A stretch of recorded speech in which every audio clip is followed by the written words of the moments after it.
Wir sind weg aus der schönen Schweiz. Ja, wir sehen Europa ein bisschen kritisch und ja, auch die Zukunft ist vielleicht nicht mehr so sicher. Das ist unsere persönliche Meinung. Vielleicht denkst du ganz ähnlich. Ja, ich glaube, die Leute sind frustriert in Europa. Sie wollen weg. Kein Wunder. Ich glaube, die Schlagzeilen in den deutschsprachigen Medien sagen alles.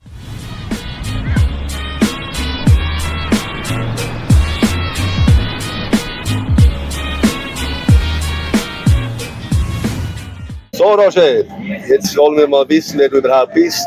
Fangen wir doch mal mit deinem beruflichen Werdegang an. Sehr gerne, Tom. Mein Name ist Roger Schmidt. Ich bin vom Beruf her Buchhalter und dann habe ich das Wirtschaftsprüferdiplom gemacht. War 16 Jahre für PwC, PricewaterhouseCoopers unterwegs im Bereich Wirtschaftsprüfung von KMUs bis börsennotierten Unternehmen. Habe ich da in der Prüfung gearbeitet, war dann Vizedirektor, also Senior Manager nennt man das heutzutage. Danach habe ich gewechselt in die Industrie, war in 2 großen Konzernen verantwortlich für die Konzernrechnung und für das Zahlenmaterial. Daneben war ich noch Prüfer bei den staatlichen Examen für Wirtschaftsprüfer sowie für Buchhalter, mündlich wie auch schriftlich. Bin ich selbstständig hier in Kolumbien. Ja, interessant. Ja, jetzt kommst du dran, Tom. Ja, Tom, jetzt erzähl du uns mal, wer du bist. Was hast du gemacht beruflich? Also ich bin studierter Ökonom an der Universität Bern, Ökonomie und Politikwissenschaften. Nachher auch bei einem großen Finanzdienstleister, also die KPMG, das kann man sagen, habe dort den Wirtschaftsprüfer ebenfalls auch noch gemacht und bin dann später zum größten Zementproduzenten weltweit und habe dort als Senior Manager weltweit eigentlich Teams verantwortet vor Ort mit einer hohen Reisetätigkeit auch. Anschließend war ich dann beim Schweizerischen Staat, bei der Eidgenössischen Finanzkontrolle als Fachbereichsleiter tätig, habe dort auch verschiedene große Mandate wie die Schweizerische Arbeitslosenkasse oder auch die AHV betreut, aber auch vieles im Bereich Korruption, Compliance, also Korruption, Fraudbekämpfung. Nebendran habe ich auch immer wieder unterrichtet, also als Dozent an der Universität Zürich im Finanzbereich oder an der ZHW in Winterthur. Und last but not least habe ich auch KMU-Mandate also betreut als Consultant, als Berater und als Wirtschaftsprüfer. Das ist so der Werdegang, ja. Ja, Roger, das sieht ja danach aus, haben wir mehr oder weniger fast den gleichen Werdegang. Man könnte meinen, wir hätten uns in der Schweiz dann mal abgesprochen und gesagt, so, jetzt gehen wir zusammen da irgendwie nach Kolumbien, wandern aus. Ist das so? Nein, wir sind keine siamesischen Zwillinge, so viel kann man sagen. Wir haben uns erst hier in Kolumbien kennengelernt, kennen und schätzen gelernt, muss man sagen. Und uns haben auch etwa dieselben Gründe nach Kolumbien gebracht, völlig unabhängig voneinander. Wir hatten geschäftlich nichts miteinander zu tun in der Schweiz. Haben uns nicht gekannt, das muss man sagen. Genau, wir haben uns erst hier vor etwa 2,5 Jahren kennengelernt. Das ist das Gefängnis von Envigado hier. Und hier hat es einige bekannte Persönlichkeiten. Ich nehme nicht an, dass das Insassen waren. Ja genau, und wir sind jetzt hier in der Passage, da waren wir schon einmal im Zusammenhang mit einem Film über die Visa. Da ist der Roger der Experte und du machst das ja auch schon sehr lange, oder Roger?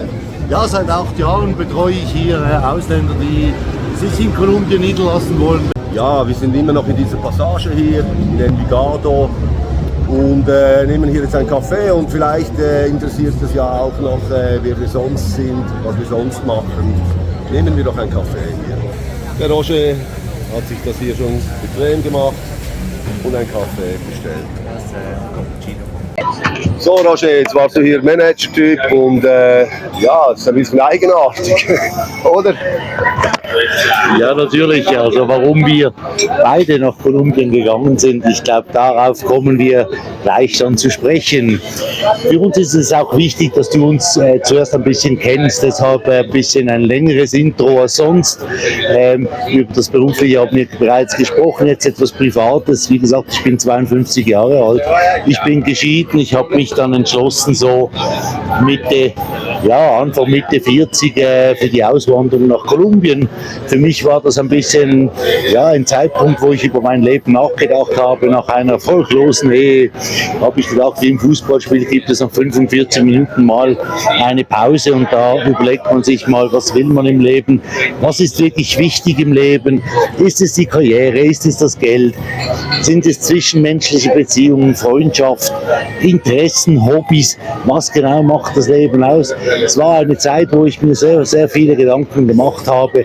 Ich muss sagen, glücklicherweise, ich habe keine Kinder, was mir natürlich den Entscheid viel einfacher gemacht hat, auszuwandern. Ich glaube, jeder hat mal im Leben so einen Moment, wo er sich hinterfragt, was mache ich hier eigentlich? Ist es das, was ich wirklich will, oder ist es mehr das, was man von mir erwartet? Und da muss man manchmal, wie auch ich, über den eigenen Schatten springen und einfach mal einen Sprung ins kalte Wasser wagen. Dazu kommen wir aber später im Detail noch, und was wirklich die Beweggründe waren.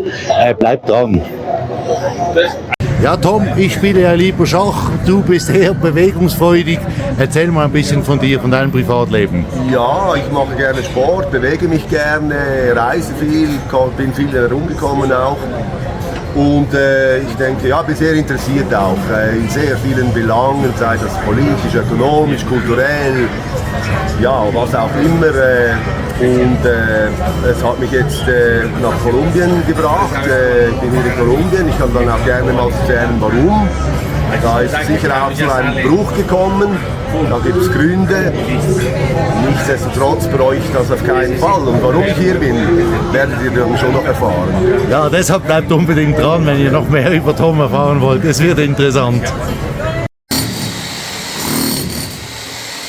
Ja, die Beweggründe. Was ist dieser Kanal? Was soll dieser Kanal eigentlich darstellen? Und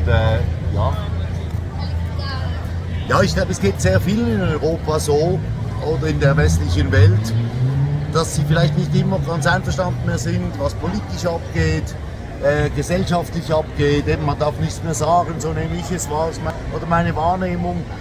Auch die Zuwanderung, muss ich sagen, von fremden Kulturen. Es ist nicht mehr meine Schweiz, habe ich irgendwie das Gefühl. es gibt einfach einige Entwicklungen in Europa, in der Schweiz, in Deutschland, das betrachten wir auch, die sind nicht mehr so in unserem Sinne. Deswegen haben wir gesagt, okay, dann geht es anderswo weiter, und das hat sich gelohnt. Ja, warum bin ich hier? Hat sich so ergeben, über eine Beziehung, eine Ehe mit einer Kolumbianerin, immer da hier gewesen, immer mehr. Und ich war in vielen Ländern, aber schlussendlich habe ich mich entschieden, aufgrund von, ich sag mal, Entwicklungen in Europa und in der Schweiz das Land zu verlassen und ein neues, oder sage ich mal, stressfreies Leben aufzubauen. Und habe mich dann für Kolumbien entschieden. Ich habe vieles gesehen, aber das ist für mich war die Wahl relativ einfach. Ja, es war nicht sehr viel anders für mich. Dazu kommen wir, glaube ich, dann noch. Ja, ich sag's mal so, man ist hier irgendwo einfach freier.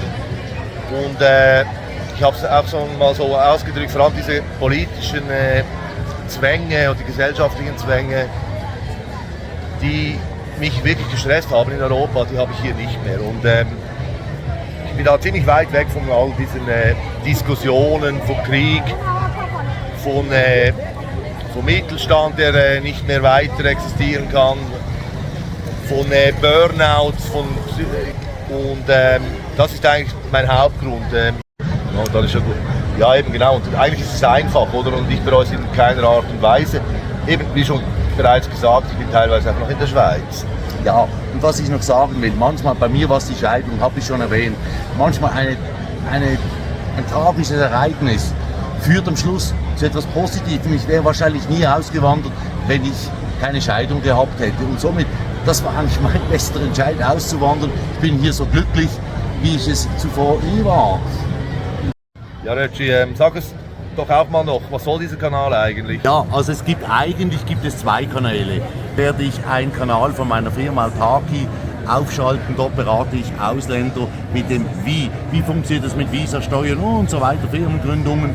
All diese Details interessieren auf diesem Kanal nicht. Auf diesem Kanal machen wir das Warum. Warum macht es Sinn, nach Kolumbien auszuwandern? Warum sind wir ausgewandert? Und wir wollen euch Kolumbien vorstellen aus unserem Blickwinkel, so wie wir Kolumbien wahrnehmen.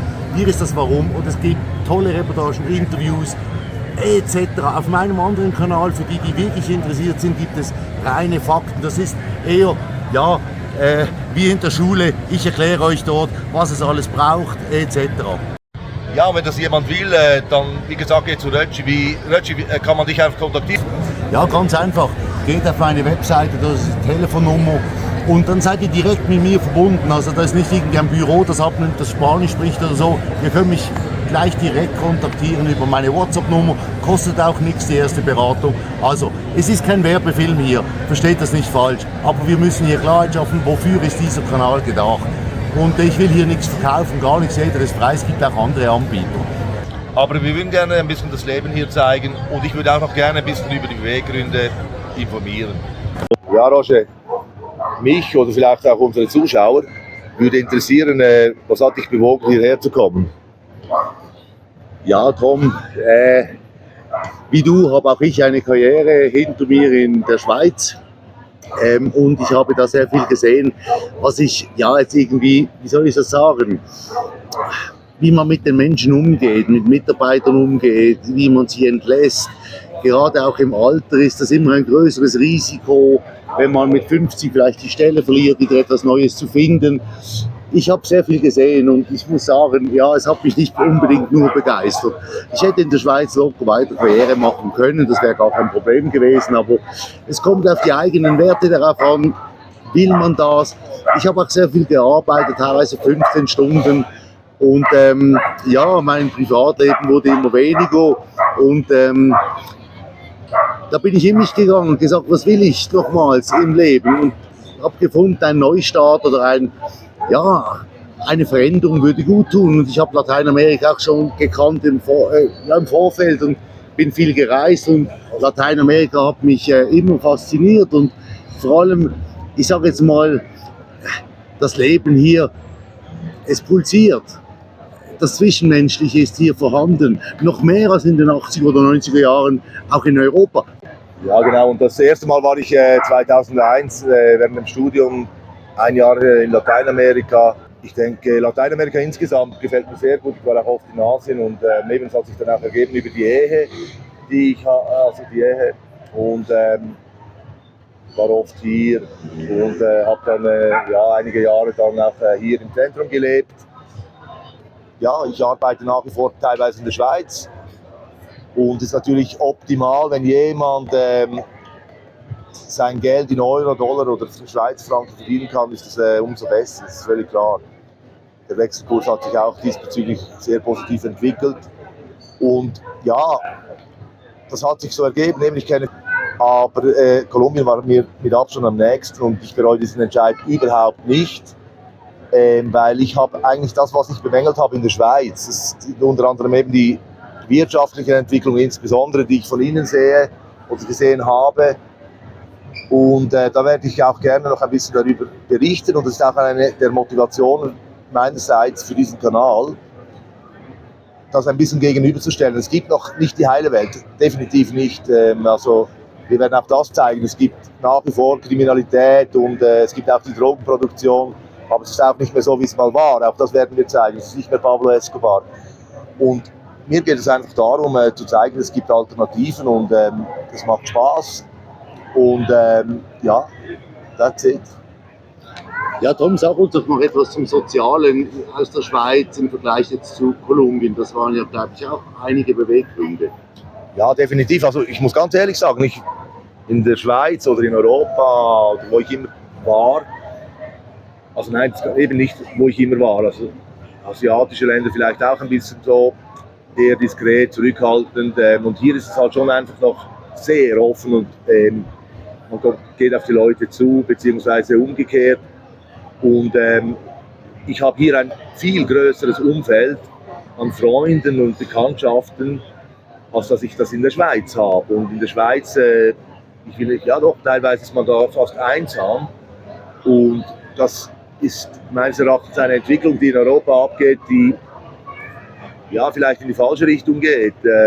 Es geht halt einfach um Karriere und ich habe Karriere gehabt und nein, danke, ich will das nicht mehr. Und das war eigentlich einer der Hauptgründe, warum ich mein Leben so geändert habe. Kann man es so zusammenfassen, du hast eigentlich ein bisschen die Karriere für Lebensqualität eingetauscht? Das ist genau der Punkt, oder? Natürlich könnte ich zurück in die Schweiz gehen als Wirtschaftsprüfer, dort wieder versuchen zu einsteigen, wo ich war. Ich habe zwar noch dort ein Einkommen und eine Tätigkeit immer wieder und da bin ich auch sehr dankbar und froh, aber niemals würde ich mir das antun, wieder dort einzusteigen, wo ich mal war.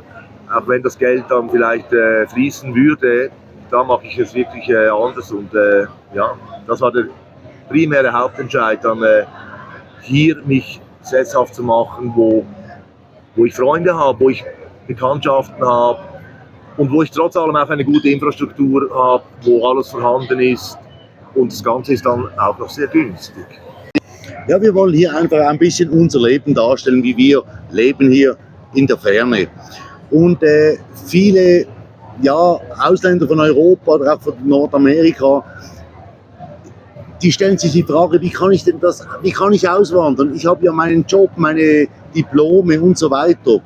Und auch dafür gibt es Lösungen. Es gibt heute viele Möglichkeiten, auch online Geld zu verdienen. Da gibt es auch in Deutschland spezielle Programme für Umschulungen, die bezahlt werden vom Staat. Da können wir auch mal etwas dazu sagen. Man muss loslassen auch von Sachen. Also wenn man festkrallt an allem, was man hat, man weiß immer, was man verliert, aber was man gewinnt, weiß man erst, wenn man es gewonnen hat.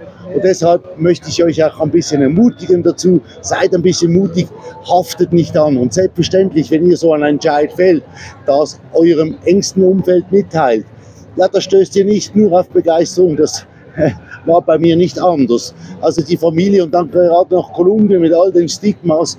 Und wir wollen hier auch zeigen, dass es Stigmas sind. Es ist heute anders. Wir sagen nicht, Kolumbien ist die heile Welt. Das wollen wir auch gar nicht. Das sind unsere Eindrücke.